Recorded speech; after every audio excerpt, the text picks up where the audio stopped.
Alas 5:10 na, One Western Visayas na. Alas 5:10 na, One Western Visayas na.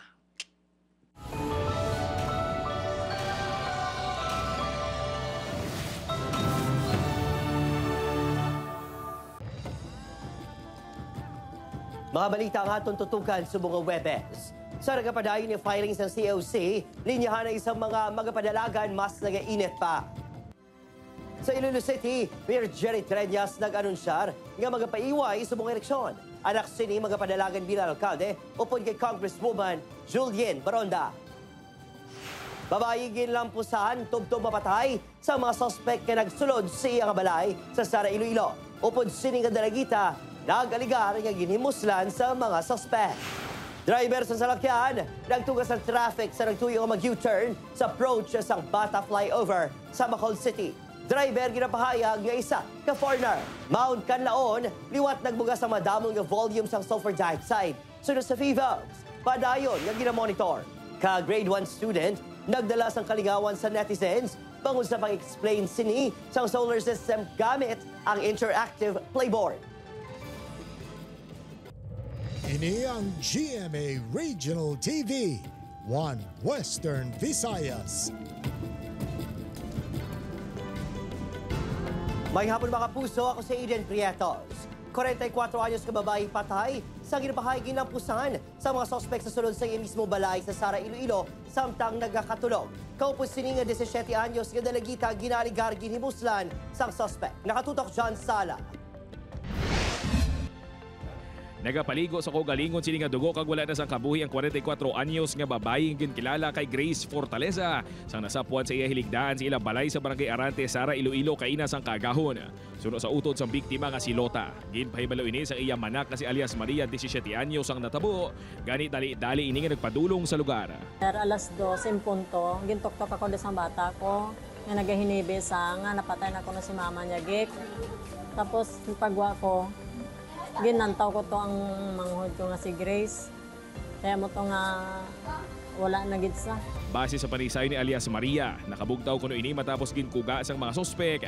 Kag nangayo pa ini kuntan isang bully kay Fortaleza apang nakit-an sini nga dugoon na ang biktima. Siguro ang rason gid sir, ang pinagigkakuan. Ang akong nga manak siguro ang ilang toyo. Kay hindi man sa kawat ang ila kagin ang cellphone ginaboy Manila. Patal nga pila sa ulong gitunan sa kamatayo ni Fortaleza. May na-recover man nga baratihan sa lugar nga may mga dugo. Nadugangan pa ang paglalain ni Lota matapos madiskubrihan nga magluwas nga ginpatay ang yautod. Ginhimuslan man sa mga sospek ang iya manak. Inaligar man sang minor de edad nga nakit-an sini ang iya underwear nga napapanaog na. Gintuad man ni alias Maria sa kapulisan nga makilalaan sini ang sospek kung liwat niya ini makit-an. Allegedly nga rape ini siya, no? So, subject na ini siya sa medical examination kung may rape din pangaratabo sa iya. Gintudlo nga sa bintana nag-agi ang mga sospek. Nakitaan man sa CCTV ang pagsulod sa mga sospek sa balay, apang ginlungi sa mga ini ang kamera. May alam kita sundan pero subject pa ini siya sa aton investigation, no? Kung aton na person na kwento arrested man, may kaangtanan. Padayon pang investigasyon sa kapulisan sa motibo sa krimen. John Sala, One Western Visayas. Mga puso, masobra 7 milyones pesos nga balor sa illegal nga droga na kumpiskar sa mag-live-in partners sa bypass operation kaging kasa sa Oton, Iloilo. Nakatutok Zen, Kilantang Sasa. Nagtupa sa karsel sa Oton Municipal Police Station ang live-in partners nga Sanday Mageline Bisina kag Andrew Luterio matapos madakpan sa drug bypass operation nga ginpangunahan sang Regional Police Drug Enforcement Unit 6 sa barangay Kabanbanan, Oton, Iloilo kagabi. Suno sa RPDEU, nabaklan ang duha sang 50,000 pesos nga balor sang ginapatihan illegal nga droga. Naglabot sa masobra 1 ka kilo sang suspected shabu ang na-recover sang kapulisan sa mga ini nga nagabalor sang 7.4 million pesos. Base sa monitoring sang RPDEU, ang duha ang manug-pick up kag distributor sa illegal drugs halin sa Metro Manila. Apang sunod sa mga suspect, nakibutan lang sila sang ginsulod sa mga operatiba. Ang ila ginaarkilahan nga balay, wala man kuno sang kamatuoran nga may na-recover nga illegal drugs ang kapulisan. Nung sinabing ayan na, nag-inarte na ulit sila na parang babagong bukas lang nila doon sa pinto. Then, Doon nagtumambang yung nasa karton na sinasabi nila sa amin daw. Pagsulod, ma'am, padapa ko nila, din po sasanda yung backlib sa likod. Dabay, hindi pangita nila si sawawon ko. Ang ko, ma'am, tani, wala nalambra nila, ginharas kitudo na pati yung bata ko kagasawa ko tutukan yung kabaril. Sabat naman sa RPDEU. Nagapanindugan kita nga legitimo ang ating operation. Kaga, actually may nakasaksi galing nga neighbor niya, no? May confidential lang ato ng ngalan. Nga nakita niya siya nag-pick up 2 to 3 days ago. Sa isa kang karton na dira sa may area sa Coton. Ang duha ang magapangatubang sang kaso nga paglapas sa Comprehensive Dangerous Drugs Act of 2002. Samtang, arestado man si alias Stephen sa buy-bust operation sang kapulisan sa Barangay Boulevard, Molo kahapon. Nakuha sa arestadong malapit 200 grams ng suspected shabu nga nagabalor 1.3 million pesos. Ang nasambit nga suspect ang ginaaligar may mga kaso sang pagpangawat sa syudad. Magapangatubang inisang kaso sa paghupot kag pagbaligya sang illegal nga droga. Upod kay Cirilo Randuque, Zen Kilantang Sasa, One Western Visayas. Samtang sa Bacol City naman, makapuso sa lakyan sa ginapahatihan isa ka foreigner nagtuyong mag-U-turn sa approach sang Bata Flyover. Nagresulta sa traffic. Yaring balita nga itong gintutukan. Sa sininga video, makuha sa isa ka netizen kahapon sang hapon, October 2 sa approach sang Bata Flyover. Makitaan nga nagapondo sa tunga sang dala ng duwag orange nga salakyan. Talalupang doon, nga may nakasabit pa nga mga bayo sa bintana sa salakyan. Sunod sa isa sa mga nakasaksi, nagtuyo nga mag-U-turn ang salakyan, nga ginapahayag na maneho sa isa ka foreigner. It seems like gusto niya gidyang mabalik siya using that lane nga hindi gid siya kalusot kay gadulog ang mga salakyan, so hindi gid siya kalusot kay full speed ba na tayong daan. Based sa mga comments man sa mga post namon, damo na siya gali run in with several locals nga ginapangbuyayaw niya. Makita sa video nga sang naghalina sa lugar ang salakyan. Nag-dirty finger pa ini sa mga driver sa tabok. Bawal posible nakita sini nga may nangakuha sang video. Madasig nga nagpadalagan sa salakyan pakadto sa Talisay Highway nga direksyon. Nakita na sa Bacol Traffic Authority Office ang video. Suno kay Deputy Chief Jose Antonio Robelio. Wala sa kapaltahan nga nakomiter ang driver. And then based on the video, wala siya nag-continue, nagdiretso siya. So wala man siya may violation in my opinion nga na commit because wala man siya cross ang double yellow line. Plano sang bitaw nga lantawon ang malawing nga bersyon sang video kag magkuha sa testimonya sang iban nga nakasaksi. Once we receive the report, we can take action, we can further investigate if there's more evidence nga he committed a violation. Opo, Kiril Casillo, Adrian Riacos, One Western Visayas. Kag para naman sa dugang ang mga balita, gikan sa Iloilo City kag Isla sang Panay, maging kaupod naton si Kim Salinas. Kim? Maramo nga salamat, Adrian. Iloilo City Mayor Jerry Treñas nagpaiway nga magpadalagan sa 2025 midterm election. Kampo ni Treñas kag Baronda, mag-aisa na. Samtang incumbent mayor kag vice mayor sang San Joaquin, Iloilo, nakuhaan sang video nga nagbaisay malapit sa Comelec office sa Banwa. Ining balita nga aton gintutukan. Wala na sang pag-engkwentrohan ay matabo sa 3 ka pinakamataas nga posisyon sa Iloilo City sa eleksyon 2025. Ina, kung basihan ang statement yung ginpagwa ni Iloilo City Mayor Jerry Treñas. Suro sa alkalde, magapadalagan sa pagkakongresista si incumbent Representative Julian Baronda. Magapadalaga naman sa pagkaalkalde ang anak siri nga si Raisa Treñas Chu kag magapare-elect si Vice Mayor Jeffrey Ganzon. Si Treñas ang magapaiway naman sa pagpadalagan sa bisan anuman nga posisyon. Tapuson na lang kuno sini ang nabilin niyang ation bilang alkalde sa syudad.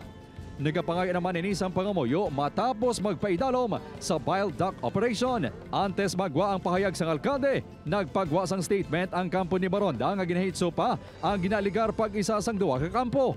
Liwat gagin pagigangutan ng tagpamabas ang kampo ni Baronda, apang wala ini nagasabat sa tawag ag text sang news team.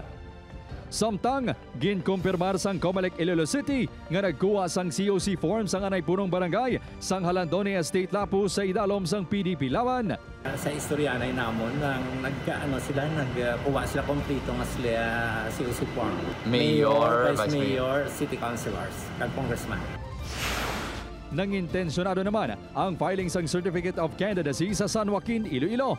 Sa insidente nga nakuhaan sang video, makitaan ang pagsabtanay ng Mayor Ninfa Garin kag Vice Mayor Mavi Grace Hituya. Suno kay Hituya, nag-file sila sang COC upo ng ilang kandidato sa pagka-mayor. Pagwa sa Comelec office, nasumalang nila si Mayor Ninfa Garin. Nakibot na lang sila sang nagasinggitan ng alkalde. Ginaligar man sini nga ginbungguan pa siya sang alkalde. Ang pagkakikib lang, wala man kami, nag-file man lang kami, then amo man lang ang naobrahan mo. Gilayon man nga nagresponder ang kapulisan sa lugar. Actually, why man ni sa labot ang panglantaw nato ng political palamang pwede ang may mga issue na sila nga daan na si Vice kay si Mayor. Parang nagkaroon lang ng palitan ng salita that parang nirelate yung previous issue doon which is yung old hospital natin. Gintinguan sang news team nga makuhaan sang bahin si Mayor Garin, pinaagi kay Congresswoman Janet Garin, apang wala pa sila sang ginpagwa nga pahayag. Samtang anong palang ka-aspirants ang nakafile sang COC sa Provincial Comelec sang Negros Occidental. Isa sa mga aspirant nga nag-file sang COC ang mangunguma nga taga-Candoni nga si Ferdinand Bongbong Gorilla Diego nga magapadalagan sa pagka-gobernador bilang independent candidate. From what I've heard, I think more of them will be filing on the weekend. Sa Sunday after Mass. I think it's more of their personal choice. Sa Bacolod City, ang Asenso Bacolod team ni incumbent Mayor Albi Benitez natala na nga mag-file sang COC sa October 8. Ginapanawagan naman sang Comelec Bacolod sa mga independent candidate nga tinguaan mag-file sini nga semana agod masikyar ang mga requisitos. Kim Salinas, One Western Visayas. Samtang mga kapuso, subong man nga hapon nag-file sa Certificate of Candidacy si Governor Eugenio Jose Lacson para sa iya pagpa-re-elect. Nagpakita sa suporta sa gobernador si Anay 1st District Representative Jules Ledesma nga una na nag-anunsyo nga plano magbalik sa Kongreso.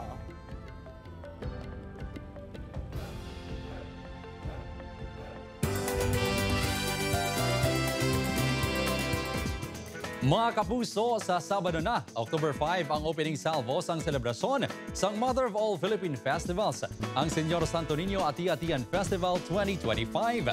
Kilitay kita sa Kalibo Aklan kaglantawon ang patilaw nga mga performances sa mga contingents. Siyempre, alas 6 sa gabi, get ready nga magkilig sa performance ni kapuso actor Tom Rodriguez sa Kalibo Pastrana Park. See you, mga kapuso!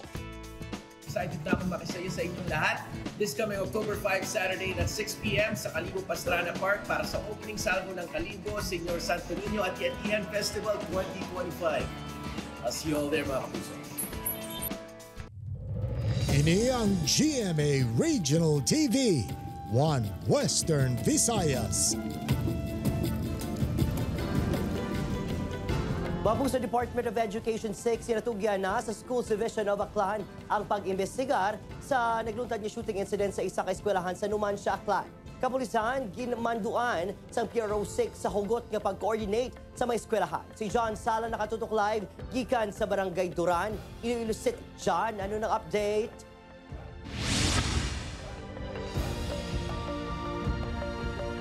Adrian, padayon sa bunga ginatutukan sa DepEd Aklan ang natabong shooting incident sa isa kabulutuan sa probinsya sa Aklan.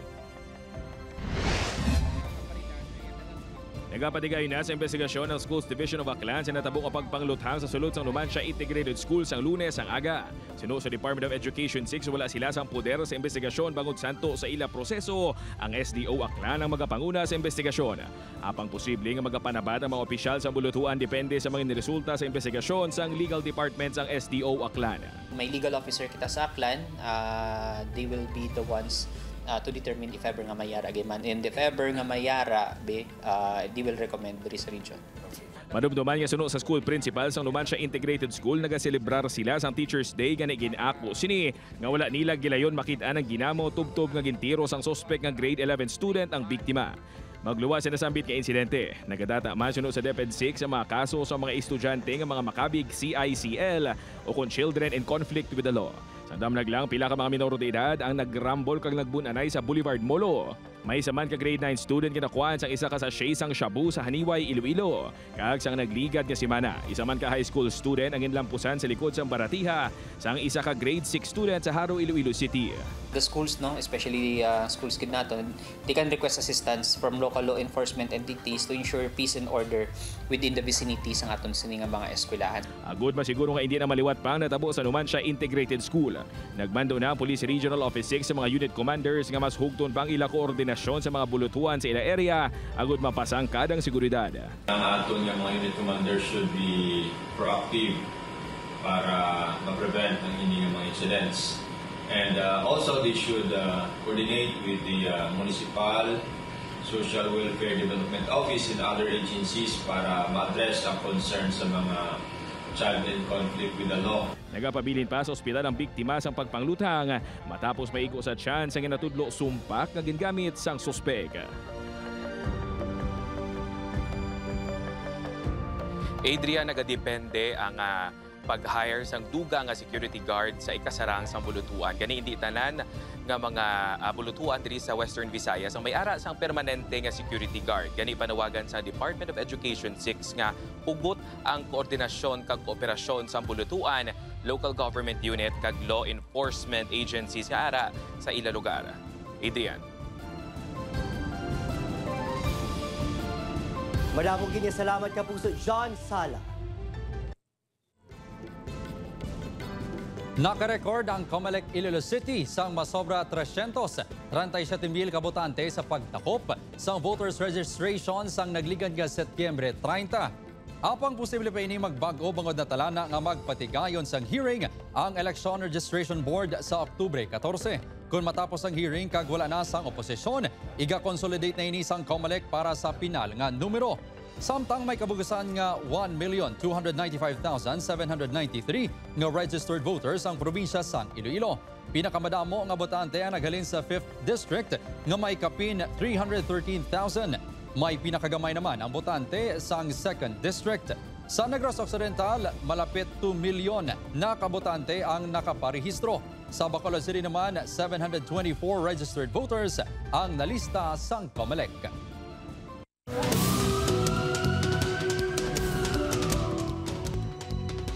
Bangkay naman sa isa ka lalaki nga may igo sang bala sa dughan kag liog na sapuan sa katubuhan sa Talisay City. Nakatutok Aileen Pedresa. Pasado launa ka inas sang kaagahon, nakabati sang asud-asud nga lupok sang pusil ang pila ka mga residente sang Barangay Zone 15 Talisay City, Negros Occidental. Pasado la si isang aga, nasapuan nga wala na sang kabuhi ang ini nga lalaki sa katubuhan sakop sang pareho nga barangay.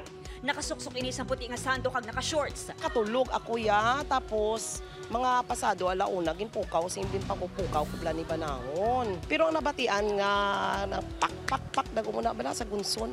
Tapos na naguntat, pag-untat lupok, naglupok naman isa. Isa ka farmer ni nakakita. Nakita tato nga may duwa siya ka gunshot wound sa ulo kag sa dughan. Sunod sa kapulisan, positibo nga ginkilala sang pamilya ang biktima na si Marjun Bandala, residente sa Sagay City. Na-recover sa crime scene ang mga baseyo sang pusila. May ara posibilidad ma'am nga dira sa gintiro, may ara man posibilidad nga ginbilin nila. Padayon pa nga ginaimbestigaran ang motibo sa krimen kag posible suspect. Upod kay Ruel Bangoy, Aileen Pedraso, One Western Visayas.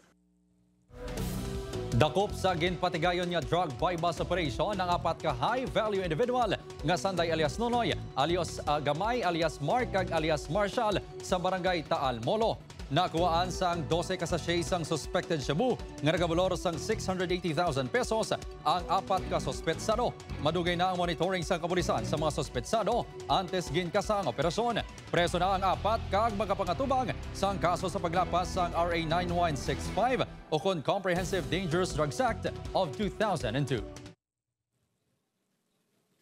Makapuso sa Bacolod City naman, tuyo nga pagpangawat sa isa ka lalaki sa nakapark nga salakyan sa Barangay 15 na huli ka. Yaring balita ang aton gintutuka. Sa sining CCTV footage nga kuha sa dalan Gatuslao, Barangay 15, makita nga nagpark sa motorsiklo ang lalaki nga naka long sleeves kag nakakalo sa kilid sang pick-up nga duag ito. Sa nanaog na ini sa motorsiklo, nagpanilag pa ini sa palibot. Kasubo nga nagapanigurado nga wala sang tawo. Tubtob nga gintuyo na sini nga mabuksan ang bintana sa front seat. Sang nabudlayan ini nga mabuksan, liwat ini nga nagsakay sa motorsiklo kag nag-isol. Liwat ini nga nanaog sa motorsiklo kag nagpadulong sa likod nga bahin sa salakyan. Hindi klaro sa footage kung paano sini ginbuka ang bintana. Apang makitaan nga may ginakuti ini sa sulod sa salakyan apang hinali lang nga naguntat kag nagpalagyo na sa lugar. Sunod sa tag-iya sa salakyan nga nagpaiway na nga magpakilala, posible nga target sa kawatan ang bag nga nahamtang sa likod man nga bahin sa salakyan. Apang wala inisang unod, rason nga wala matigayon ang operasyon sa sospek. Aminadong tanod sa barangay nga sa masami target sa makawatan ang mga bangko, basurahan, kag signage sa lugar. Isa radlaw manggani, kisa mga bangko gani ginapangdalaman lang matsambahan lang. Kisa ang liga di kila dalaman nila bangko. Kisa ngamon mangani daw, kisa kung ginabutang namon bitbiton lang. Ginibisigan na sa kapulisan ang insidente base sa kuha sa CCTV. Ginapanugyan na naman sa kapulisan ng publiko, ilabi na ang mga nagapark sa salakyan nga sikyaron nga nakalak ang mga ini antes bayaan. So number one sinano, hindi kita mag-leave sa mga valuable nga mga bagay sa salakyan. Kag antes kita maglakat, i-clear naton kung anong mga visible sa ato naked eye dira sulod sa salakyan. It will serve as enticement sa mga kawatan dira sa downtown area. Upod, Kiril Gasilya, Adrian Pretos, 1 Western Visayas.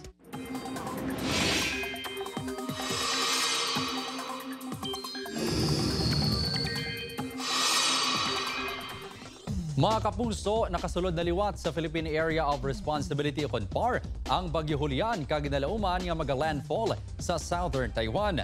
Uli ihini nga nasiplatan sa kaluyoon nga 245 kilometers northwest sa Ngitbayat, Batanes base sa datos sang Pag-asa. Signal number 1 gihapon sa Banwa sang Ngitbayat. Samtang may gale warning sa northern seaboard sang northern Luzon, gani ginabisuhan ang mga sakayan pandagat nga delikado ang magpalawod. Base sa datos sang Metro Weather, mahinay tubtom mabaskog nga pag-ulan ang lauman sa malapad nga bahin sang Panay Island kag Negros Occidental subong adlaw.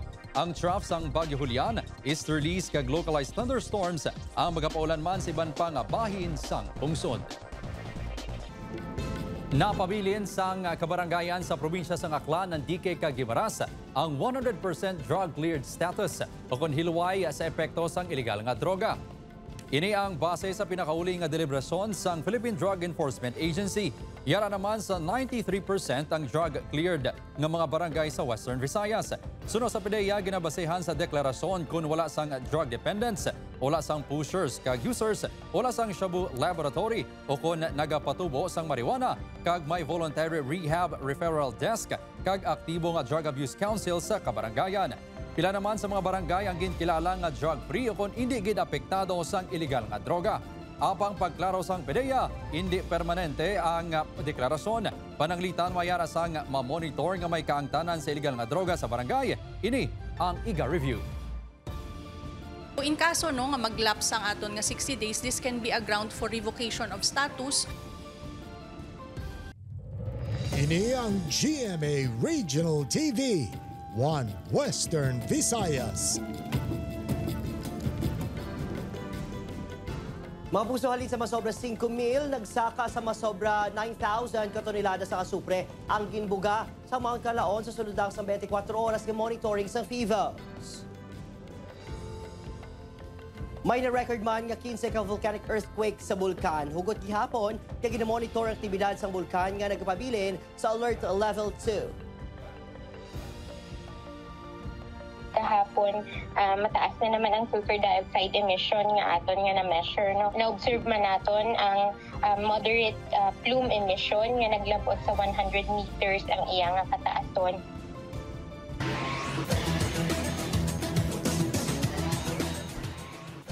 Mga puso, padayon naman nga nagpapangunang Binil Blazers sa team standings sa NCAA Season 100 Men's Basketball Tournament. Ang Blazers ang mayara subong sang anom kadaog kag isa ka pierde. Nagapangduha naman ang Mapua Cardinals nga may anom man kadaog kag duha ka pierde. Kabahin man sa top 4 ang Letran Knights kag San Beda Red Lions. Bantayan naman alas 12 buwas sa udto ang enkwentro sa tunga sa Arellano Chiefs kag Benilde Blazers. Ining pagkasundan sa sambuwas ng JRU Heavy Bombers kag EAC Generals alas 2:30 sa hapon. Ang hinampang live nga malantaw sa Heart of Asia kag sa streaming sa GMA Sports PH kag patiman sa NCAA Philippines.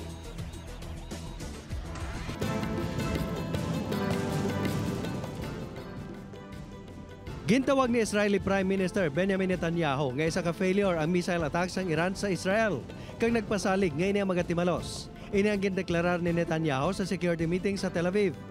Matandaan nga naglunsas ang missile attack ang Iran sa Israel bangod sa pagpangatake sini sa Hezbollah sa Lebanon. Hindi magdubo sa 180 ka missiles ang ginpalupad sang Iran sa Israel. Kalabanan sa mga ini ang na-intercept sang Israeli air defenses kag sa mga interceptor sang Estados Unidos. Wala sang gin-report nga napatay sa Israel sa mga pagpangatake. Apang may isa nga gin-report nga napatay sa okupado sini nga West Bank. Ginaimbestigaran subong sang Danes Police ang duha ka insidente sa eksplosyon malapit lang sa embahada sang Israel sa Gwa sang Copenhagen, ang kapital sang Denmark. Wala sang gin-report nga nasamaran sa insidente. Ang insidente ang nagluntad sa tion sa nagalala nga kinagamo sa Middle East sa tunga sang Israel kag sang Hezbollah sa Lebanon subong man sang pungsod Iran. Isa naman ka Jewish school malapit sa embassy ang temporaryo nga ginsaradhan.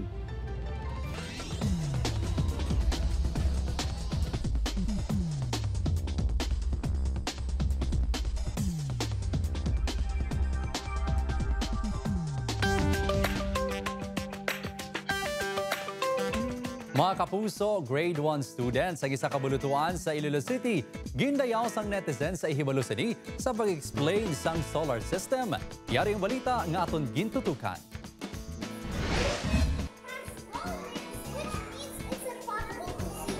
Ginkalingawan sa social media ang ining grade 1 pupil sang University of San Agustin Basic Education Department bangod sa matalun sa isini nga pag-eksplikar sang solar system gamit ang isa ka interactive playboard.